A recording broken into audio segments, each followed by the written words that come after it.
Let's be honest, modern medicine is broken. Patients are dismissed, doctors are exhausted, and mental health care is decades behind. So it's time to disrupt the status quo, to challenge a system that fragments care, dehumanizes patients, and burns out clinicians. I'm Dr. Georgine Nanos, and this is The Kind Revolution, a podcast about breaking old paradigms, rebuilding medicine with compassion and science, and reimagining what healthcare can be when we finally get it right. Because change is here, and it's starting with us. Welcome to the revolution. Welcome back to the Kind Revolution podcast. Today, we're taking on a huge question. What if we could break through mental health treatments out of psychiatry clinics and into a place where people actually start their journey, primary care? That's the future we're talking about, because most people don't just wake up one day and say, I need a psychiatrist. They start where they feel safe, where they already have trust with their family doctor, their pediatrician, their internist, or even their OBGYN. So what happens when you bring TMS, a treatment backed by decades of research, into that frontline setting? It could change everything about how we approach depression, anxiety, and brain health. And that's exactly right. The truth is the bottleneck isn't really the science anymore. The bottleneck to accessing good mental health care is in awareness, access, and technology. But finally, we have answers to break through those barriers. Okay, so let's paint the picture.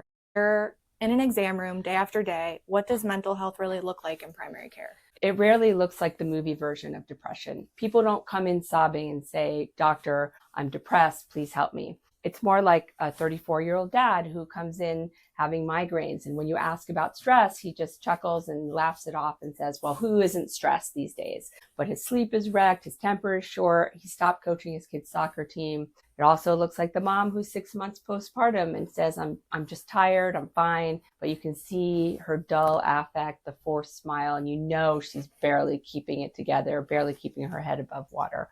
Or it can look like the teenager with stomach aches who's been to urgent care 3 times, doesn't want to go to school, but what she's really battling is panic attacks every morning before getting ready to go to school. So the symptoms, essentially, they come dressed up as something else. Exactly. And primary care is the front line. More than 80% of people with depression or anxiety first mention it in their primary care doctor's office. But here's the kicker. Our toolkit in primary care has barely changed in 40 years. So it means you're hearing the cries for help, but you're basically armed with a stethoscope and a prescription pad. Right. And often that prescription pad feels like having someone in a rain poncho in the middle of a hurricane. It's horribly inadequate. So when that dad or that mom or the teenager shows up in your office, what's the go-to move? Honestly, medications, antidepressants, benzos, sleep aids sometimes, and that's been our reflex for decades in medicine. And listen, I prescribe all those things and they can absolutely save lives.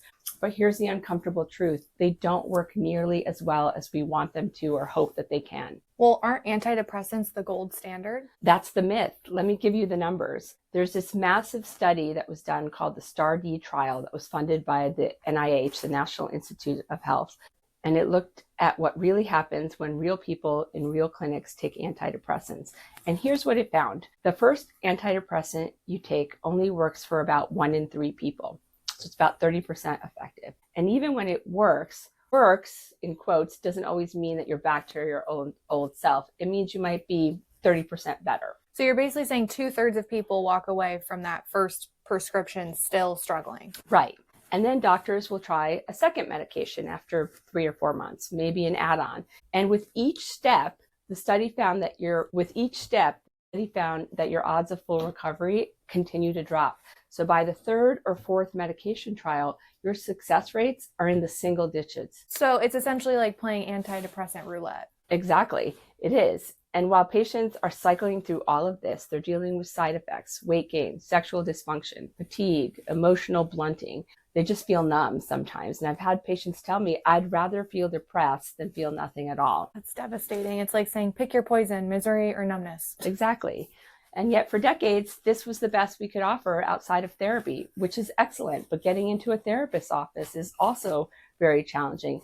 And that's why TMS feels like such a paradigm shift, because it's not just adding another pill to the mix. It's literally working on the brain circuits that are stuck, getting to the source of the problem. Okay, so meds are kind of like rolling the dice. Sometimes they help, sometimes they don't. And often they come with these whole other set of problems. What makes TMS so different? The difference is where and how it works. Instead of flooding your entire body with chemicals and hoping enough of it nudges the right brain pathways, TMS goes right to the source of the problem, the circuits in the brain that are underperforming. So it's targeted? Exactly. Think of your brain like a giant city. In depression, all those negative thought loops create a traffic jam, and the traffic system gets all jammed up with that. Some neighborhoods aren't getting power, and the signals between regions are misfiring. So what TMS does is act like a highly skilled traffic engineer and restores those signals, and actually also builds new positive pathways and new lanes of traffic, and gets the green lights flowing again and reconnects all the neighborhoods that were cut off. Okay, I love that visual. So instead of covering up symptoms, you're literally just teaching the city how to flow again in those terms. Yes, and here's another way to think about it. Medications are like turning up the volume on your whole stereo system, hoping you hear the music better. But TMS is like going straight to the speaker that's busted and repairing that speaker. And suddenly the whole system works again without blowing out the rest of the house. And patients really feel this? They do. I had a 42-year-old woman, let's call her Sarah. She's been on 6 different medications over 15 years. Every time she'd get a little relief and then backslide. And she told me, I don't even remember what normal feels like. And after 3 weeks of TMS, she walked into my office with tears in her eyes and said, I woke up this morning, I wanted to make pancakes with my kids. And that might sound silly, but I haven't felt that kind of joy in years. That's not silly at all. That's life. Exactly. These aren't just exactly. These aren't just exactly. These are people really getting their lives back. And just to be clear, TMS isn't invasive. There's no surgery, no anesthesia, nothing scary. No, in fact, it is the safest treatment we have in all of medicine today for virtually every mental health problem, big and small. You just sit in a chair, a small coil rests against your head, and you're awake the whole time. You can chat with the TMS tech, listen to music, even plan dinner in your head. And everyone can drive themselves home safely immediately afterwards. There's no zapping, it's not shocking, it's not erasing anyone's memory long term. Right. It's the exact opposite of all the scary myths that people associate with electric shock therapy. It's entirely different. The safety profile is second to none in medicine. Patients often tell me, I feel sharper and clearer after I finish a session of TMS. It's like the fog is lifting from their brain. So it's like a reset button for the brain. That's exactly how a lot of patients describe it. And the best part, it's your own brain doing the healing. The TMS just nudges it into remembering how to function the way it was meant to. So I keep thinking this doesn't sound like some specialty only last resort treatment. This sounds like something that belongs in every doctor's office. Why isn't TMS already a standard part of primary care? That's the exact question we should all be asking. Here's the reality. Primary care is truly the front line of mental health. Over 85% of antidepressants in the US are prescribed by family doctors and primary care providers, not psychiatrists. Why? Because when people feel depressed, anxious, burned out, or just off, they don't usually call a psychiatrist first. They call the doctor who knows their kids, their spouse, and their history. Yeah, I mean, a doctor who's been with them through ear infections, blood pressure checks, and flu shots, all of the above. Right. But here's the problem. For decades, primary care doctors have only had those 2 real tools for mental health: prescribing meds or making a referral to a therapist or a psychiatrist. And those options aren't wrong, but they're very limited. The meds can take weeks to kick in, cause side effects, and often don't work well enough. Therapy is powerful, but access is really limited, and waiting lists can be months long. So patients end up stuck and very, very frustrated. And if they're in desperate need, it can be really scary for them. So basically, the busiest part of our healthcare system has been fighting brain health problems with one hand tied behind its back. Exactly. That's the perfect way to put it. But now we have TMS, a safe, non-invasive, FDA-approved method to treat. The great part is that this is not experimental. TMS has been around for over 40 years. It's been FDA approved for 17 years. We have tens of thousands of studies to support its efficacy and safety. It's a tool that can actually change the brain circuitry and not just put a Band-Aid over the symptoms. And imagine if every primary care clinic could offer this. No stigma, no 6-month wait, no endless trial and error with pills. It'd be like almost adding an urgent care option for the brain. Yes, and it works across the lifespan. So we can treat kids in early childhood, and we can treat people in midlife, and we can treat them all the way at the end of their life as well. So I've had patients in their early teens who we've been able to treat for severe anxiety disorders, keeping them from going to school and participate in a fun teenage social life, completely changed their lives and turned that around. We've seen young moms with postpartum depression, terrified of taking medications while breastfeeding, and we can actually provide a safe option for those moms who are postpartum and breastfeeding. And that's revolutionary. We also see older executives who come, with executive burnout. They can't focus, they can't sleep, and doing TMS helps them feel sharp again and helps them get back to work. We see older adults who are having depression in older age or maybe some slight cognitive decline.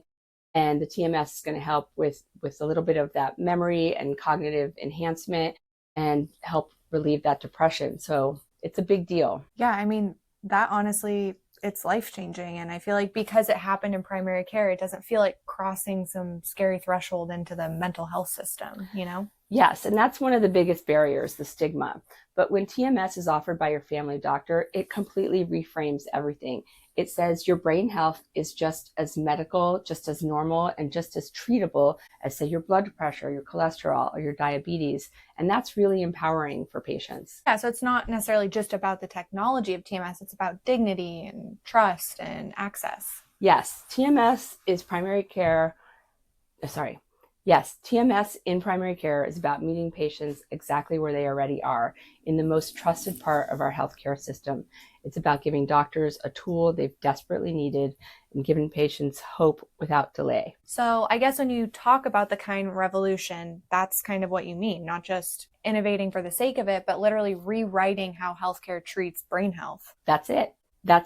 We're moving from stigma to science, from Band-Aids to real healing, and from months of waiting to just days and weeks of a quick recovery. That's the real revolution. And it starts right in the exam rooms where people already feel safe. Yeah, I mean, so we've kind of talked about what's happening right now, but what do you see in the next 5 to 10 years? Where do you see all of this going? I love that question because honestly, we're just scratching the surface. Right now, TMS is mainly used for depression, OCD, and a few other conditions. But research is rapidly expanding into PTSD, autism, ADHD, chronic pain, migraines, even early Alzheimer's. And the evidence just keeps building. In 10 years, I think TMS will be as common in primary care as the blood pressure cuff. Oh, that's a bold statement. It is, but here's why. Brain health is the foundation of everything. Your mood, your focus, your sleep, your resilience. And that's really where the magic of TMS lies, because it's not just pushing happiness into the brain just for depression. It is actually creating these new positive connections, this new neuroplasticity in the brain that really builds our emotional regulation and our resilience and allows us to better cope with life. And that's why it's so applicable across so many different conditions, because everyone needs the ability to cope and to feel resilient and to feel mentally strong. And that's really where the magic is. And we've never had a safe and scalable non-drug way to directly improve brain circuitry until now. So if you can deliver this kind of technology in an office visit with no anesthesia, no side effects, in a super safe way, that's a huge advancement in medical science. So kind of what you're saying is we'll move from treating crisis to actually optimizing brains before things start to break down. Right. So now we wait until people are in severe depression or burnout. But imagine if we can use TMS proactively for, say, the high school student struggling to focus, or a new mom at risk of postpartum depression, or a mid-career professional on the edge of burnout, or an older adult just starting to notice memory changes. If we could support the brain before it spirals, that's prevention, not just crisis response. And that would be so amazing. I mean, that flips the whole model of mental health. Instead of waiting until it's bad enough, people could protect their brain health the way they protect their heart health. Yes, just like we check cholesterol to prevent heart attacks, we can check cognitive and emotional health to prevent breakdowns. And we'll have tools like TMS to actually do something about it. That's where this is all headed. Primary care as the hub for both treatment and prevention of brain health issues. I mean, that sounds like a genuine revolution to me, not just fixing broken systems, but building stronger ones before they collapse. That's the future I see, and it's a lot closer than people think. Thanks for joining The Kind Revolution. If this gave you something real, hope, perspective, or a fresh way to think about health, please share it, subscribe, and pass it on. Medicine won't change on its own, but together we can reimagine it and build something smarter, kinder, and create a system that truly heals. This is The Kind Revolution with Dr. Nanos, where science meets compassion and the future of medicine gets brighter one conversation at a time. Thanks for joining the revolution.